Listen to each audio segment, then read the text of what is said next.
Senator Jackson, you have SB 868. Welcome. Thank you very much, Mr. Chair and members. This measure establishes a basic set of sensible and intelligent drone regulations that strike a balance between protecting public safety, our right to privacy, protection of our wildlife, parks, and open spaces, while encouraging some of these exciting innovations and technologies which will be leading us through the next decade and millennium. Now, the development of small unmanned aircraft systems, or drones, offers great economic opportunities in a number of sectors across our state, but the lack of clear rules governing their use threatens to undermine public safety and harm our natural resources. To date, the lack of regulation on drone use has led to disputes between neighbors concerned about invasions of their privacy, has impacted our wildlife, created near collisions with airplanes and helicopters, interfered with firefighting efforts, and caused accidents to innocent bystanders at public events. Some individuals are reportedly modifying drones to carry weapons, and in at least one instance, a drone was used literally to land radioactive material on the roof of a government building. Irresponsible or even dangerous operators and their drones should not be able to threaten our safety, our private property, the critical infrastructure we need to keep our state running, or our beloved state parks and wildlife refuges. Throughout the state, we've seen how operators who are new to this technology sometimes fail to appreciate the risks involved in flying drones. People who try to capture video of animals in our parks and refuges fail to realize that seals and bears and birds of prey see these machines either as predators or unknown threats. People recording their friends on ski slopes or roller coasters going 80 miles an hour don't think about the fact that if you're flying too close to fast-moving objects, a wind gust could result in a tragic collision. And I'm sure everyone on the dais is familiar with the havoc that drones caused last year with our firefighting aircraft. And as we see fires coming earlier and more significant, several of them coming up just today, it is critically important that we can't wait for a disaster to strike before setting clear, common-sense rules that provide certainty for everyone and keep the public safe. This measure implements these common-sense rules, ensuring that drone use does not harm our wildlife, does not threaten that critical infrastructure, undermine our privacy rights, or become a platform for the deployment of weapons, among other things. So I have been working very closely. We have talked with many of the stakeholders. We have taken amendments. The goal here is to make this technology available for its positive uses while limiting its negative uses and setting clear rules so that everybody understands what is acceptable and appropriate use of these drones. As I mentioned, we have, I believe, made this a stronger bill with the help of many of you on the dais with the last set of amendments. For example, we broadened the exemptions for drones operating near airports to make sure that anyone flying with the permission of the FAA, which they need, whether it's a commercial operator or a hobbyist, won't be affected by this bill. If it's okay with the FAA, it's okay with us. And I've made exceptions in many places throughout the bill for commercial operators to ensure that we strike that appropriate balance between public safety and innovation. And finally, I know that we've all been waiting with great anticipation for the FAA to promulgate new drone regulations to address some of these concerns. Well, just this very morning, the agency released its latest small drone rule. I'm still reviewing it, but it appears that the agency still hasn't spoken on many of the critical safety, privacy, and environmental issues that we've addressed in our measure here. SB 868 helps to bridge this dangerous gap. And I have with me Tim Cromartie with the League of California Cities and Jonathan Feldman That doesn't look like Jonathan Feldman.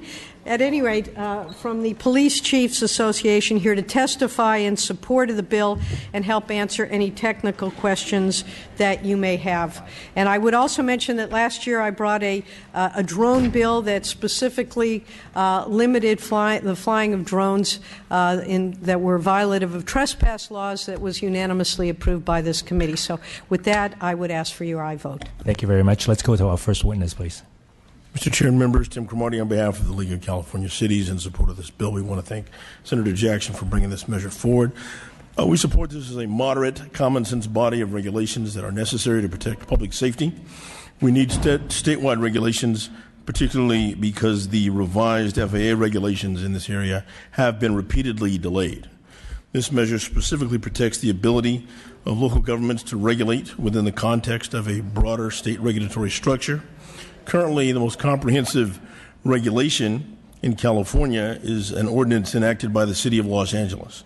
That was done with the active hands-on involvement of the LA Police Department, which was concerned about incidents involving incursions into the airspace around multiple airports in the LA area. In recent weeks, Orange County took the unusual step of convening a grand jury.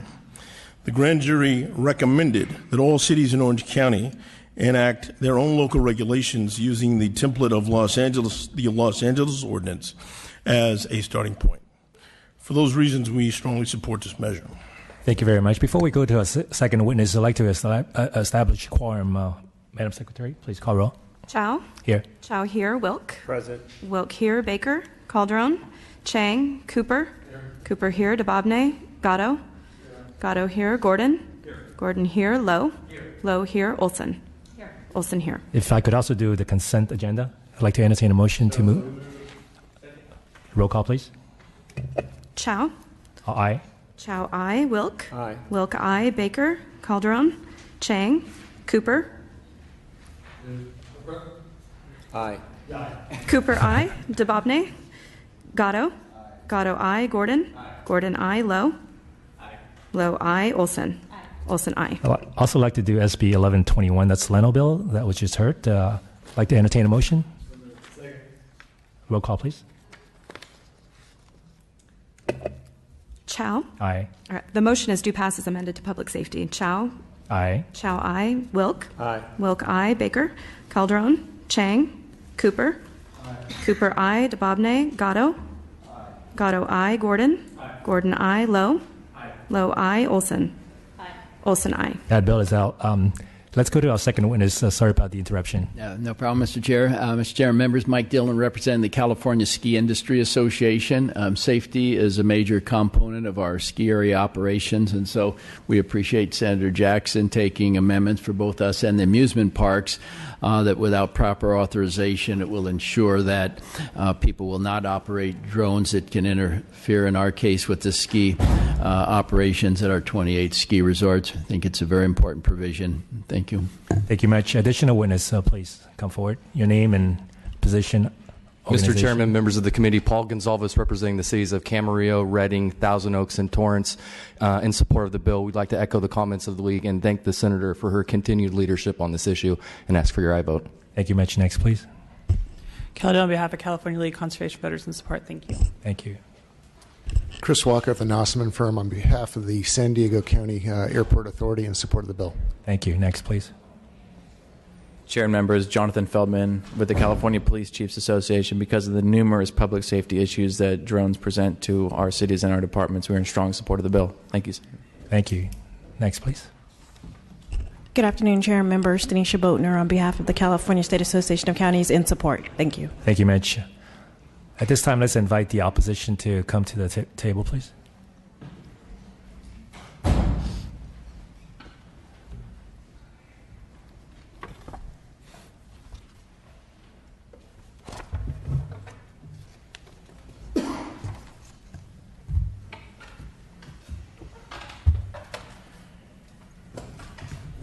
Welcome.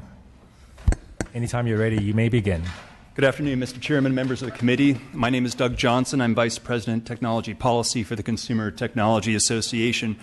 Our members design, make, and sell drones, and some of them also plan on using or are using drones in their business operations. We're keenly focused on this emerging market, and we're here in opposition to the bill and would ask for your no vote for several important reasons.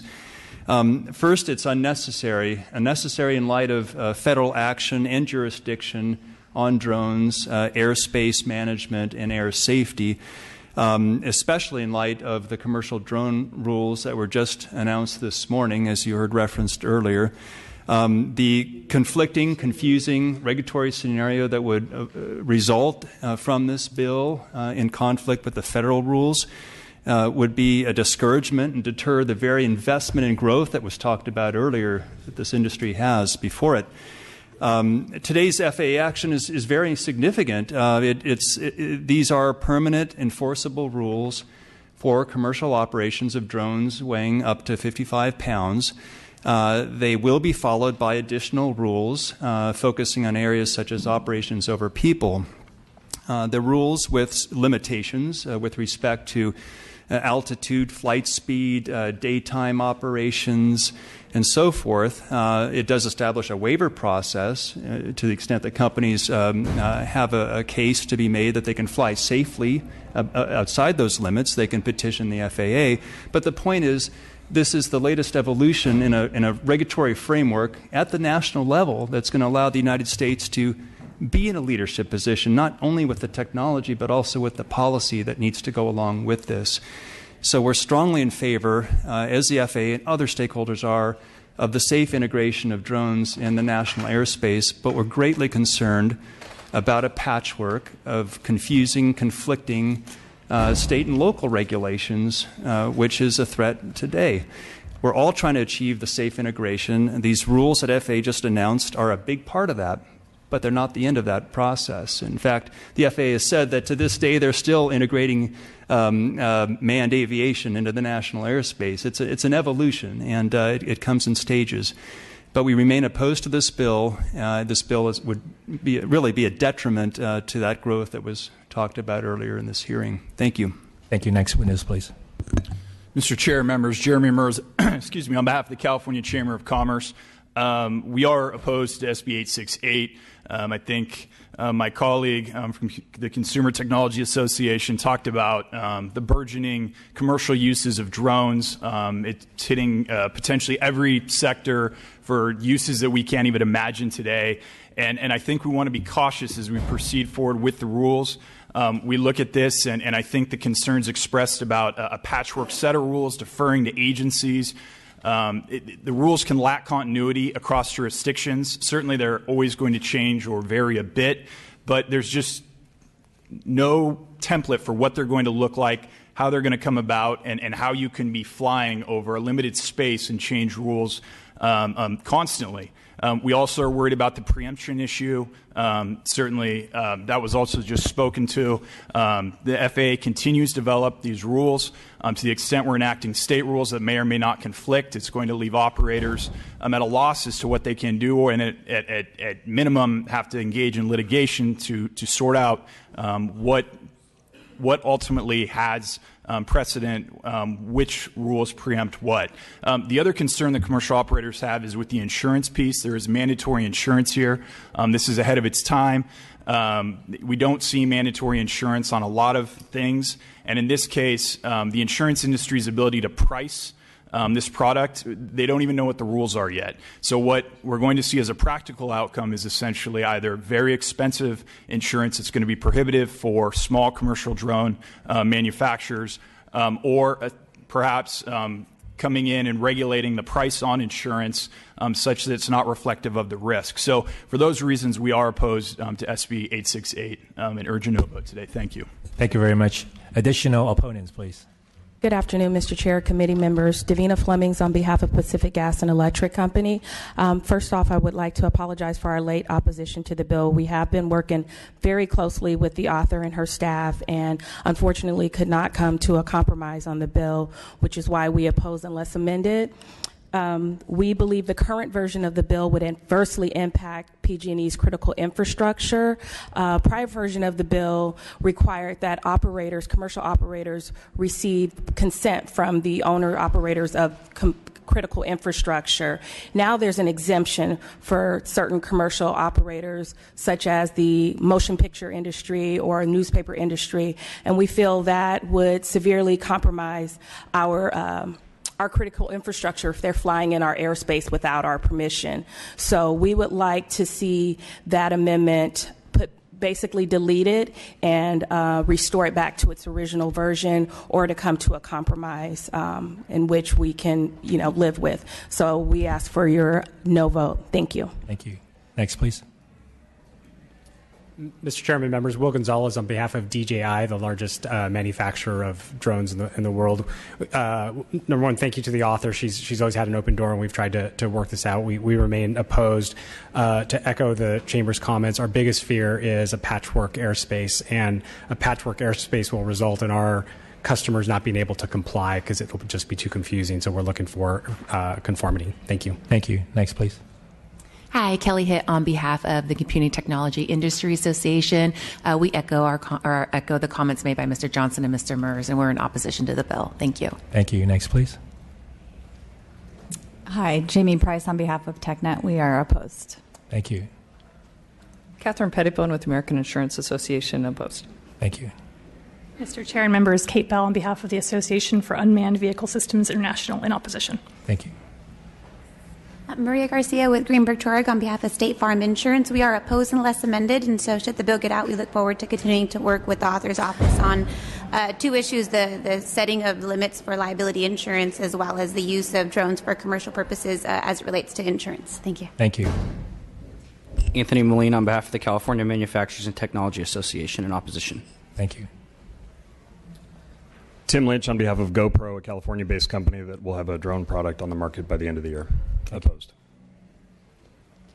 Samantha Corbin on behalf of Electronic Frontier Foundation. Certainly appreciate the work the chair is doing to try and manage the expectations of quite a few stakeholders. We're unfortunately also in opposition to the bill at this time for the impact that it would have on hobbyists, as well as the distinction between commercial and non-commercial uses. Thank you. Thank you. Mr. Chair, members of the committee, Jim Ewert for the California Newspaper Publishers Association. We are not opposed to the bill. We work very closely with Senator Jackson and her staff on language that is currently in the bill right now that allows for news gathering and the safe operation of drones as news gatherers. The amendments that PG&E has proposed would strike that language and undo all of the work that we've negotiated with the senator and her staff, and we are opposed to that. And one of the other things I wanted to bring to mind with respect to the PG&E amendments that they're proposing, under current law right now, there are drones that are operating over their critical infrastructure. There are airplanes, there are helicopters that also operate under federal law. The news gathering exemption that's in the bill now would also have to comply with federal law, so there would be no change. And for those reasons, we respectfully request that you reject those amendments. Thank you. Thank you. Hi, Mark Powers with the California Broadcasters Association. A lot of our members are members of the MPAA, so I'd like to speak for Terry Thomas, too, on the fact that just echo Jim Ewert's comments, that we had spent a lot of time working out amendments with the Senator. We really appreciate all the things that she's done to accommodate our needs, and we would oppose any amendments to the bill. Thank you. Thank you. Seeing no other opposition, let's bring it back to the committee. Any questions or comments from committee members? Seeing and hearing none. Go ahead.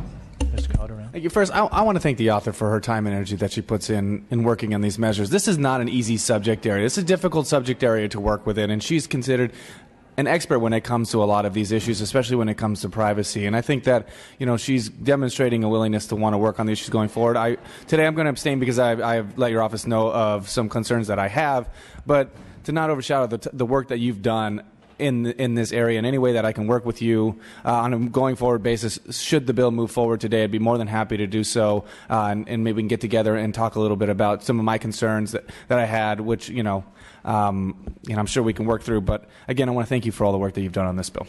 I look forward to talking with you about them.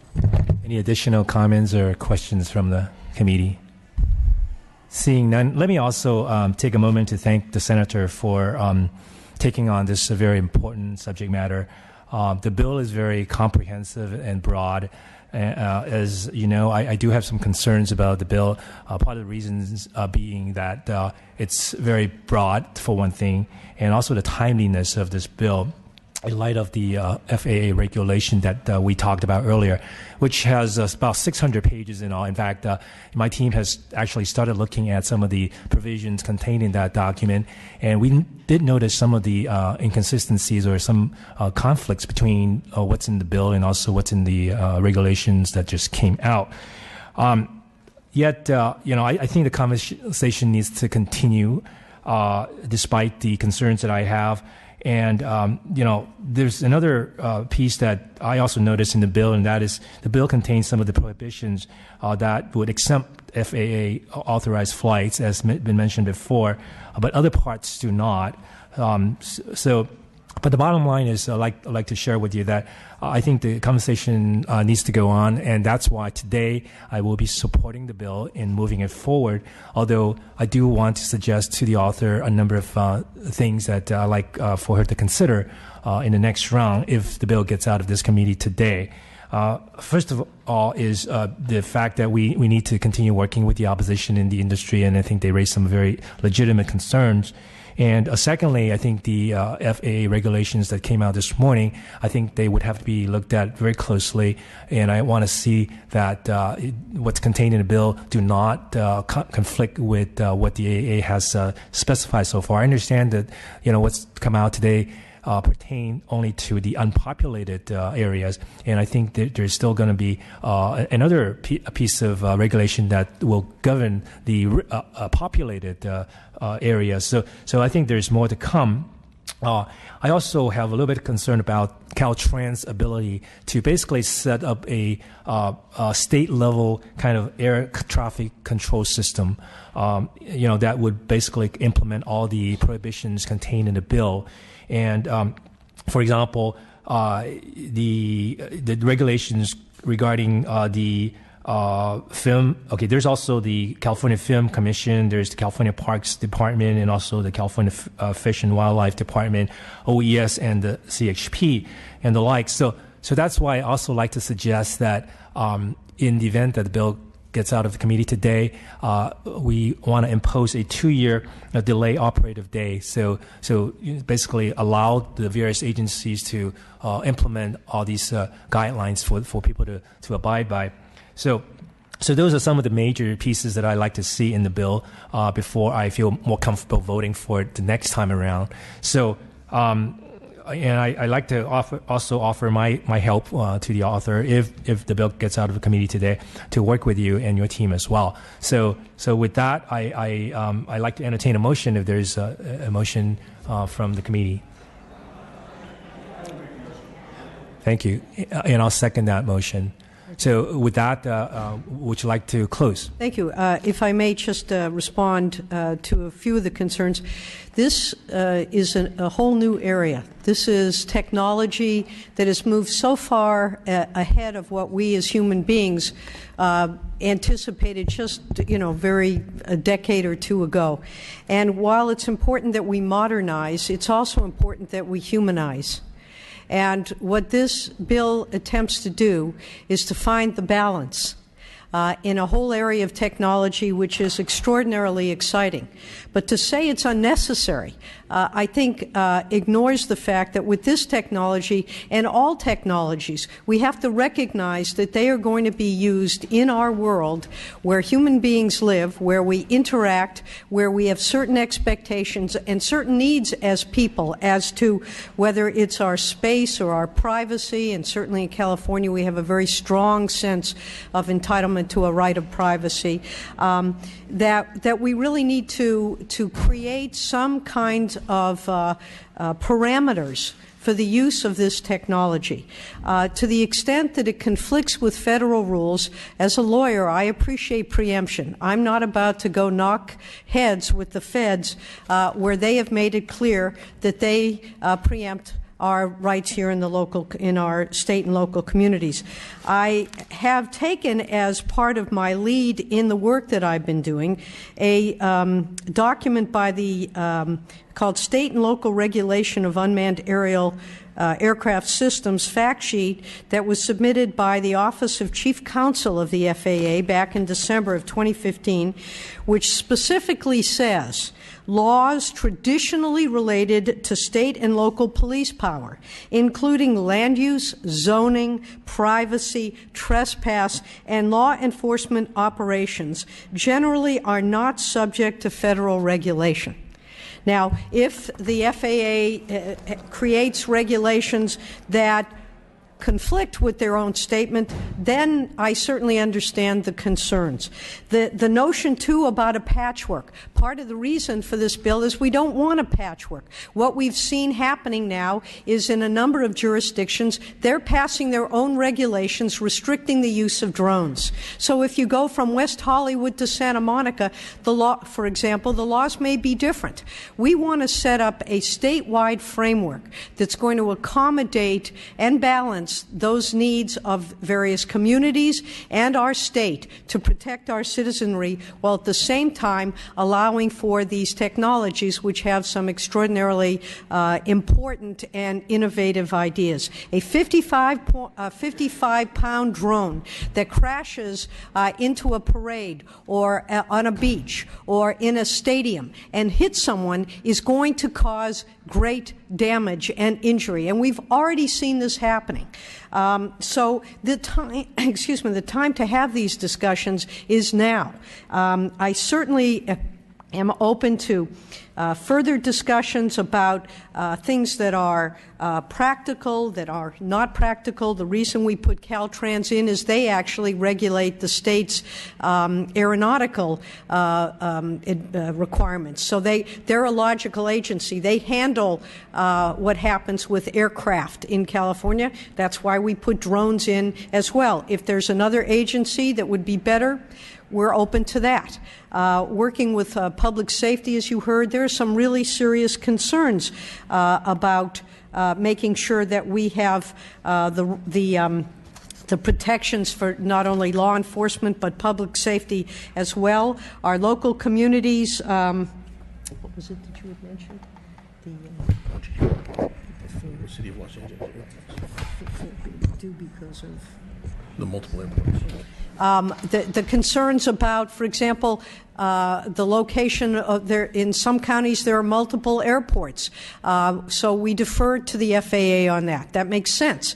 But these are questions that we need to have answered.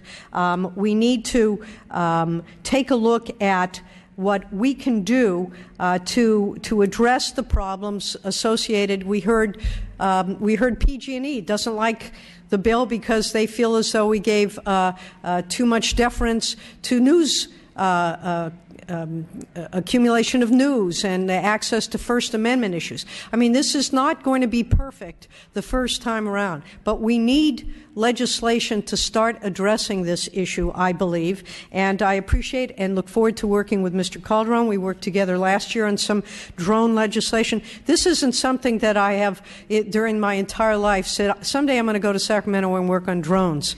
I didn't even know what drones were until a couple years ago when one flew into my backyard. And I think for many of us, we've had this experience, we've talked to people. The public wants action on this. They don't like the notion that these things are out there and look like there's no control over them. So I guess the point of this is a template.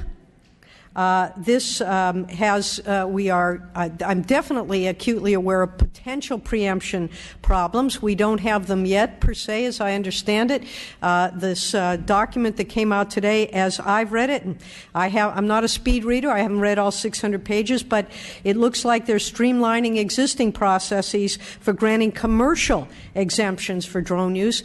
Commercial and hobbyists are two separate issues. We want to, and most of the cities, by the way, way, are making their exemptions for the hobbyist use of drones, not the commercial use. But I would submit that this is, I think, a well-constructed, well-discussed, well-thought-out plan that we've been working, my goodness, with all the stakeholders. I invite the industry to step forward. Their position up to now has been what you heard, which is this is all preempted, which I respectfully disagree with, that it creates a patchwork, which I respectfully disagree with. We're trying to set a statewide standard. So it's my hope that going forward that we can pass this legislation so that they can actually come to the table and work with us instead of just saying, no, we don't want you to do anything.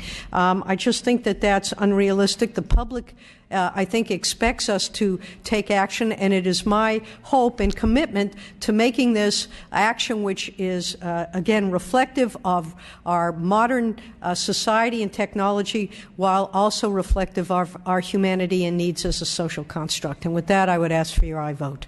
Thank you very much, Senator. The bill has been moved and seconded. Madam Secretary, please call roll. The motion is due pass to a Transportation Committee. Chow? Aye. Chow, aye. Wilk? No. Wilk, no. Baker? Baker, not voting. Calderon? Calderon, not voting. Chang? Chang, not voting. Cooper? DeBobne? Gatto? Gatto, aye. Gordon? Gordon, aye. Lowe? Olson? Olson, no. Your bill has 3 votes, and we'll leave the roll open for absent members to add on. Thank you very much, Mr. Chair and members.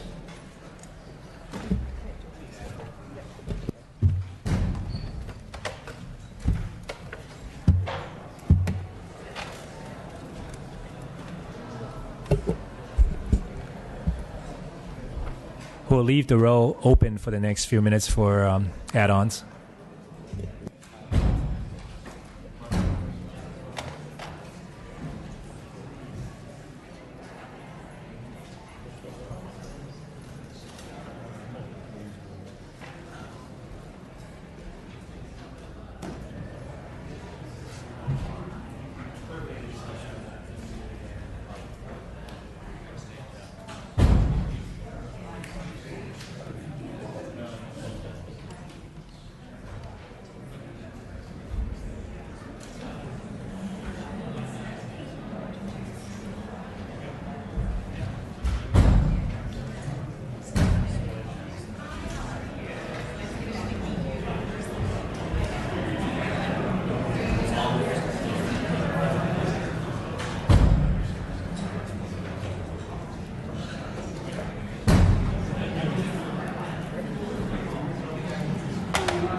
We're going to lift our call on SB 1121 Jackson.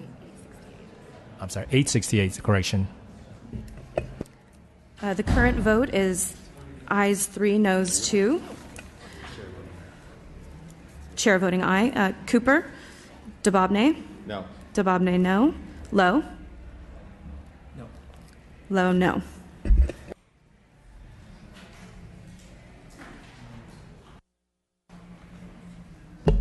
We'll leave the row open for another few minutes for the missing member to add on.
I'd like to lift a call on SB 868. Please call the absent members. Cooper. The final vote count is ayes 3, noes 4. The bill fails. Without objection, reconsideration is granted. Meeting adjourned.